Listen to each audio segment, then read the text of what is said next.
Full Moon sale காலை 9 மணியிலிருந்து இரவு 12 மணி வரை ஆகஸ்ட் 27 ஒரு நாள் மட்டும்.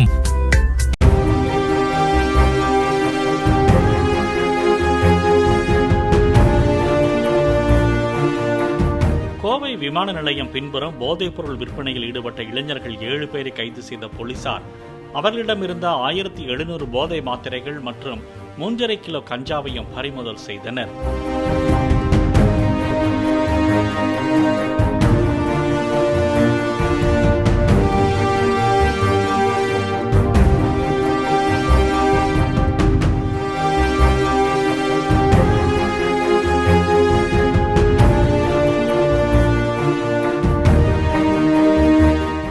ஃபுல் மூன் சேல் காலை 9 மணியிலிருந்து இரவு 12 மணி வரை ஆகஸ்ட் 27 ஒரு நாள் மட்டும்.